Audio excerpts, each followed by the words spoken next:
बिस्मिल्लाहिर्रहमानिर्रहीम।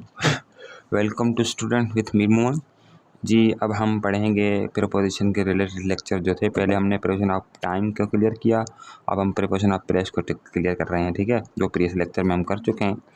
अच्छा, इनअदर हैं, अब जो बारी है वो है एक्सेप्शन की, ठीक है। जो भी ऐसे प्रीपोजिशन जिनमें बाकायदा तादाद होता है या कुछ मीनिंग में फ़र्क होता है क्या उसका यूज़ के अंदर, जो मोस्ट रिपीटेड क्वेश्चन में आते हैं, तो हम क्लियर करते हैं। पहले हम क्लियर करेंगे up, down, above, below, over और अंडर। अप और डाउन की माना यही होगी कि एट द हायर और लोअर लेवल, ठीक है। अप की मीनिंग है हायर लेवल और डाउन की मीनिंग है लोअर लेवल जी। सिंधी में पाँच चवंदा हूँ, मथे या हेठ, ठीक है। जुमलो पाठ समझूंगा, हमको जुमले को समझते हैं। लिखा हुआ है she climb up the tree when she saw the police. जब उसने पुलिस को देखा तो वो दरख्त के ऊपर चढ़ गया। तो यहाँ पे सेंथ हमारा हायर देगा है ऊपर। दूसरा जुमला है डाउन, ठीक है। She came down the tree, वो दरख्त से नीचे आया। व्हेन द पुलिस, व्हेन जब पुलिस चली गई, ठीक है। तो ये सेंस होगा। चलते हैं आगे अबव और बिलो की तरफ। अबव और बिलो की तरफ क्या है? अबव एट द हायर और लोअर लेवल देन समथिंग, किसी चीज़ के कंपैरिजन करके अबव और बिलो में आए। फॉर एग्जांपल देखते हैं his monthly income is above 30K, ठीक है। अच्छा, दूसरा हम समझ चुके हैं अप और डाउन, वो सिर्फ अब हायर और लोअर ही था, लेकिन देन समथिंग नहीं था, ठीक है। इधर किसी चीज़ से कंपैरिजन किया जाएगा। इनकम को कंपैरिजन किया जा रहा है किससे?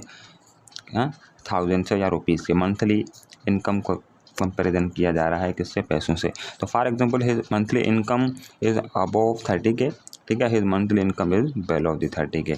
उसके बाद ओवर और अंडर। एट द हायर या लोअर देन समथिंग, ठीक है। बट बात यह है सिर्फ सेम मीनिंग या सेम डेफिनेशन इसकी है ओवर और अंडर बनस्बत अबव और बिलो से। तो इसके अच्छा है, लेकिन सवाल ये है कि इसका क्या होगा? सरफेस एरिया जो होगा वो टच होगा। फॉर एग्जांपल, ठीक है, इधर तो टचिंग का कोई सेंस ही नहीं दे रहा। इधर देखते हैं please put the blanket over the baby. बड़ा मेहरबानी करके, ठीक है, कंबल को बेबी को ऊपर रखें या बेबी को उड़ाएं। तो सबसे पहले ये है कि ये जो कंबल है ये बेबी से बिल्कुल क्या होगा?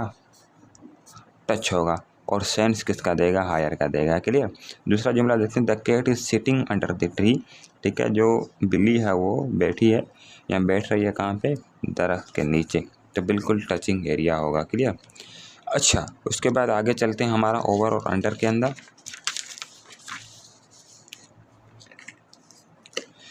Over and under are used for motion as well. Sense तो सेम ही है, लेकिन कोई ऑब्जेक्ट या सब्जेक्ट मोशन में। For example you are under, ठीक है, इसकी मीनिंग लोअर ही है, हम समझ चुके हैं पहले ही। तो टचिंग एरिया होता है, लेकिन इधर क्या है? सेंस दे रहा है कभी मोशन के पैसा। यू आर अंडर 13, आप 13 से अंडर हैं या अंडर एज हैं, ठीक है, या 13 की एज पे नीचे हैं। तो सेंस यही है कि आप हमेशा के लिए 13 के अंडर ही नहीं रहेंगे, ठीक है, कभी 13 के ओवर भी जाएंगे फॉर एग्जांपल। तो ये क्या है? जब भी कोई ऑब्जेक्ट क्या होगा या सब्जेक्ट कभी मोशन में हो तब हम अंडर या ओवर का इस्तेमाल करते हैं। दूसरा जुमला हम सीख सकते हैं, देखिए the plane flew over the clouds, ठीक है। जो प्लेन है वो उड़ रहा है कहाँ पे? बादलों के ऊपर। तो सवाल सेंस ये है, तो प्लेन मोशन के अंदर है तो हम ओवर का सेंस ही इस्तेमाल कर सकते हैं, लेकिन किस रिलेशन के अंदर? जब ऑब्जेक्ट सब्जेक्ट क्या हो? मोशन के अंदर हो। ओके। अच्छा, एक एक्सेप्शन और भी है अक्रॉस और ओवर के ऊपर। इसकी मीनिंग होती है on an other side of something, किसी चीज़ से एक दूसरी साइड पर। फॉर एग्जांपल अक्रॉस क्या होता है? जब कोई चीज़ फ्लैट हो या कोई ऑब्जेक्ट फ्लैट हो तब दूसरी चीज़ या दूसरी तरफ का हम इस्तेमाल करेंगे वो अक्रॉस, या उस पार हम लिख सकते हैं। For example he stood across the road, ये रोड के उस पार खड़ा था। तो सवाल ये है कि रोड एक फ्लैट एरिया है तब हम इस्तेमाल करेंगे across as the meaning of another, या उस पार, उससे पार।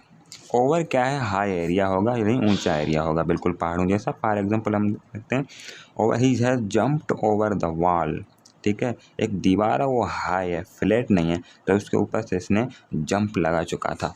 अच्छा देखिए, फॉर एग्जांपल हम ऐसे भी बोल सकते हैं, आप जिस सब्जेक्ट को चयन करें, रेहान हैज़ जंप्ड ओवर दीवार, जहान ने जंप लगाया दीवार के उस पार, ठीक है, या ऊपर से। दूसरा sentence he is living over the हिल, ठीक है। अच्छा ये रहता है, ठीक है, हिल के उस पार, इसका मतलब ये है हिल एक हाई एरिया है, फ्लैट एरिया नहीं है।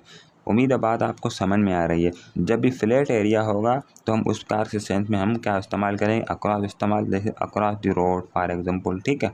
अगर जब भी फ्लैट एरिया नहीं होगा, हाई एरिया की हम मिसाल दे सकते हैं उस पार का सेंस देकर, तो हम ओवर का इस्तेमाल करेंगे। जैसे आपको ये 2 सेंटेंस दिए गए हैं। उम्मीद है बात समझ में आ रही है। फिलहाल देंगे इजाज़त, खुदा हाफिज़।